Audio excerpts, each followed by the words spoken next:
Qual a diferença de tristeza para depressão? Isso se existir de fato essa diferença, mas enfim, qual a diferença? Ninguém pode negar que há uma tristeza que é fruto de pecado, quer dizer, pelo menos nós cristãos. Romanos 2,9, tribulação e angústia virão sobre toda alma que comete pecado. Ninguém pode negar que há uma tristeza que é fruto de falta de fé. Como diz o salmista, por que estás abatida?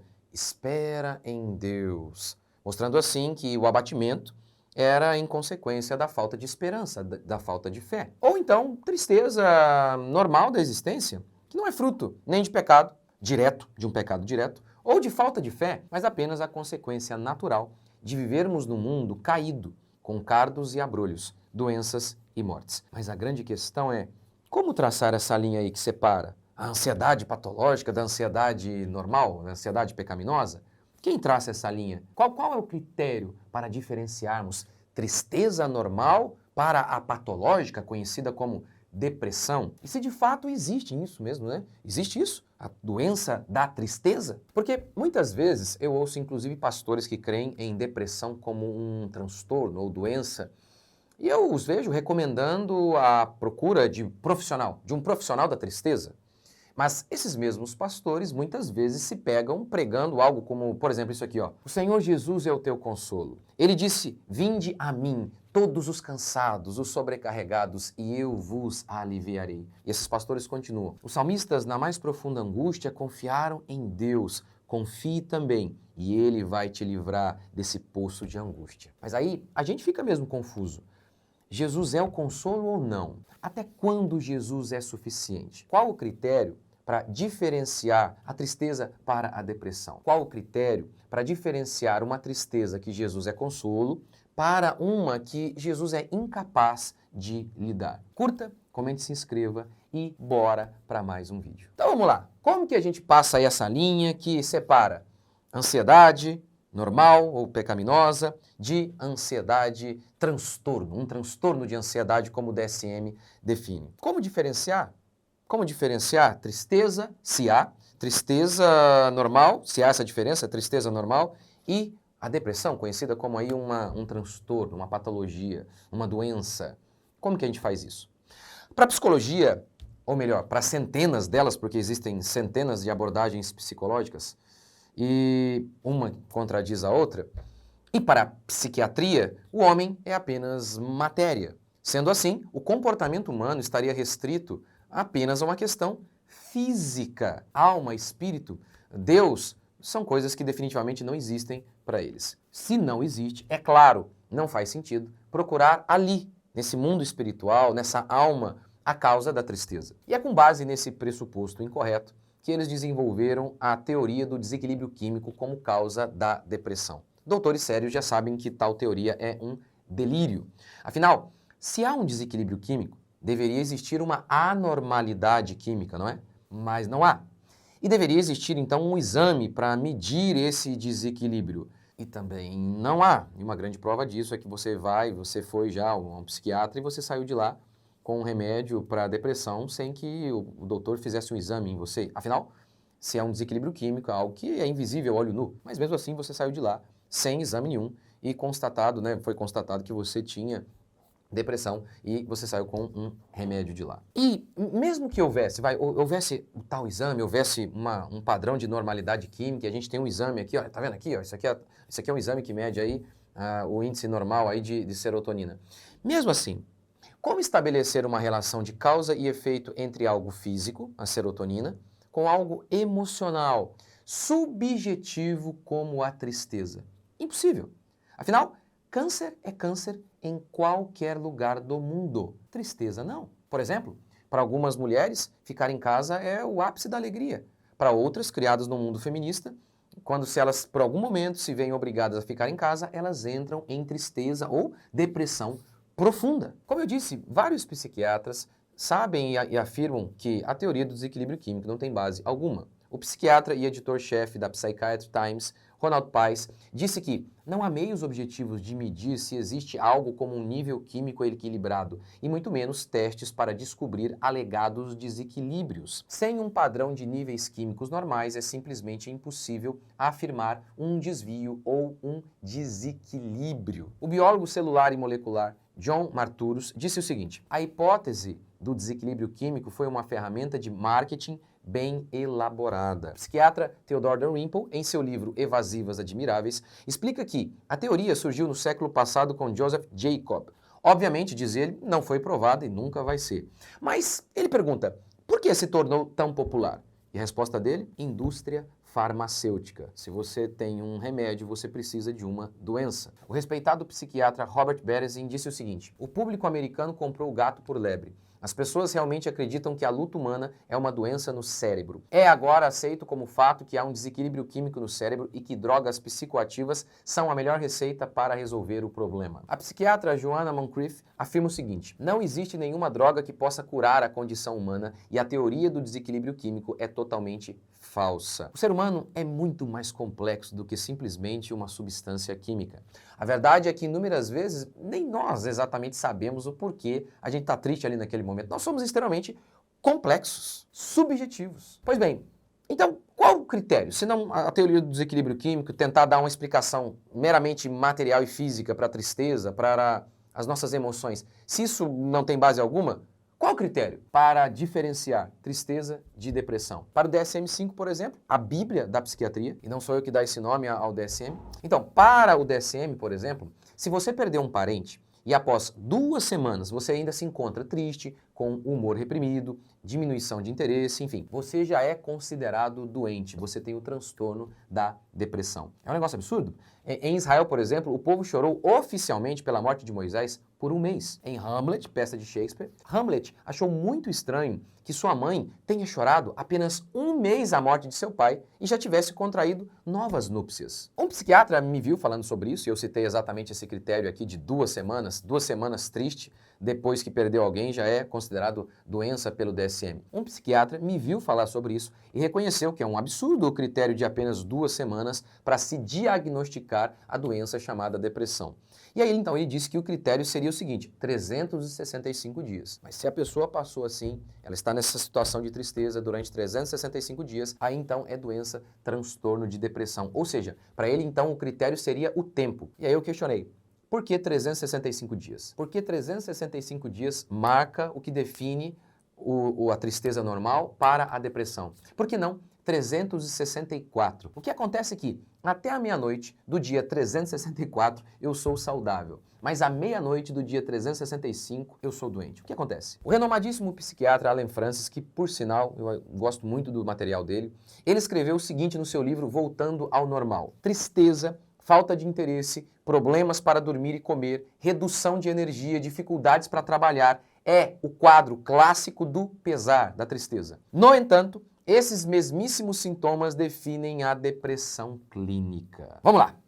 Se são os mesmos sintomas, tanto do pesar quanto da depressão clínica, como ele disse, os mesmíssimos sintomas, como que a gente diferencia? Quando Cristo é suficiente? Quando uma oração é o bastante, quando não é? A falta de base para os critérios para definir o que é uma tristeza normal e uma tristeza patológica, a falta de critérios é tão óbvia. E eu vou dar um exemplo. É tão óbvia que uma querida irmã, conta que antes de se converter ela enfrentou a seguinte circunstância: ela estava sofrendo perseguição no trabalho dela. E aí ela recebeu o seguinte conselho: um rapaz me disse para afirmar que eu estava com depressão. Pronto, sem um pingo de tristeza, eles me afastaram por 2 anos. Por quê? Porque não há um critério claro para definir o que é uma tristeza normal do que é uma depressão. É por isso que o psiquiatra Thomas Szasz é tão importante. Ele lembra uma verdade óbvia: doença é uma anormalidade física. Na página 17 de seu livro O Mito da Doença Mental, ele declarou o seguinte: doença mental não existe. Ele não está querendo com isso dizer que o cérebro não pode ficar doente. O cérebro, sendo algo material, obviamente fica doente. Mas ele continua explicando que a psiquiatria criou um paralelo forçado entre doença física e doença mental. Ele explica que, até Charcot e Freud, doença sempre foi uma anormalidade física. E afirmou que Charcot simplesmente passou a chamar a histeria, que era a doença mental da época, ele chamou a histeria de doença, sem prova alguma, usando simplesmente o peso de sua autoridade. E Szasz faz uma citação de Freud, que confirma isso. A partir dali, a histeria não era mais necessariamente uma doença simulada, porque Charcot jogou todo o peso de sua autoridade em favor da autenticidade e objetividade dos fenômenos histéricos. Isso é Freud dizendo. A partir dali, não era um cara que estava mentindo. Não, porque Charcot, ele descobriu cientificamente. Não, não foi isso que Freud disse. Freud disse porque Charcot usou o peso da sua autoridade. Segundo o psiquiatra Thomas Szasz, isso marca o início do estudo moderno das doenças mentais e contém o maior erro lógico e processual na evolução da psiquiatria moderna. Freud disse que Charcot trouxe libertação às pessoas. Thomas Szasz diz o contrário. Charcot facilitou que as pessoas se declarassem doentes. Assim, explica Szasz, ele não as ajudou a viver. Ele não as ajudou a viver no momento em que ele chama de doente alguém que não está. Por que isso acontece? Eu vou explicar assim. Já ouviu falar do efeito placebo? Você vai lá e toma lá um remedinho, quer dizer, trigo, é um remedinho de farinha lá, mas pensa que é remédio. E simplesmente por acreditar, você melhora. Quer ver algo que tem um pouco a ver com o efeito placebo? Gravidez psicológica. Né? A questão de como que a sua mente pode influenciar o seu corpo. A pessoa quer tanto ter um filho que o seio cresce, a barriga cresce, a menstruação cessa, mas ela não está grávida. Mas olha que coisa, a mente é capaz de fazer isso. Agora, se a mente, por acreditar em algo, ela pode até fazer com que o seu corpo se recupere, também existe o oposto, que é chamado de efeito nocebo. Você está saudável, mas por você acreditar, você ouve sobre uma doença e acredita que está, você começa a ficar pior. Por exemplo, você ouve que tal remédio gera coceira, alguma coisa nesse sentido. E aí você nem tomou o remédio, mas você pensou que tomou o remédio, dá uma farinha para você lá. E aí você começa a ter coceira. Esse é o efeito nocebo. Você não está doente, mas por acreditar que está, você piora. É muito ruim quando você encontra uma pessoa e ela está de fato doente e as pessoas não sabem.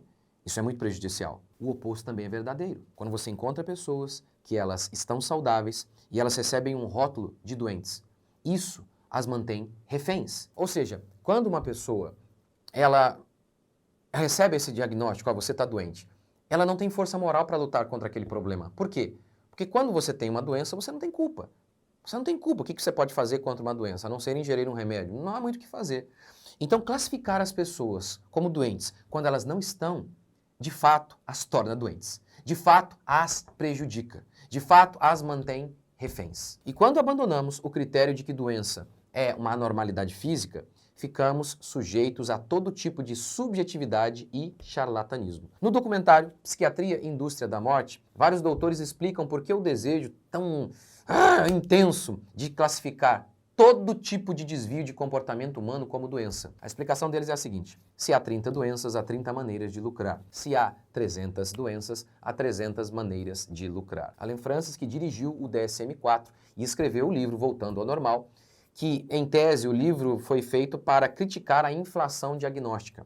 Ele explica que uma das causas dessa inflação tem a ver com a indústria farmacêutica. O modelo de negócio da indústria farmacêutica se vale da extensão do âmbito da doença. Extensão do âmbito da doença, ou seja, chamar tudo de doença. Usa o marketing criativo para expandir seu número de clientes, convencendo os provavelmente sadios de que estão, pelo menos, levemente doentes. E ele continua. Uma persistente, penetrante e bem financiada campanha de conscientização para a doença pode criar uma enfermidade onde não havia nenhuma. Em 2011, nos Estados Unidos, foram 11 bilhões de dólares em antipsicóticos, 11 bilhões em antidepressivos e quase 8 bilhões em remédios para TDAH. E uma grande evidência de que essas drogas geram dependência, a gente nem precisa citar os inúmeros estudos ou relatos de inúmeras pessoas que a gente conhece por aí, mas um grande exemplo disso, de que essas drogas elas geram dependência, é o seguinte: quando que você para de tomar um remédio? Qualquer remédio.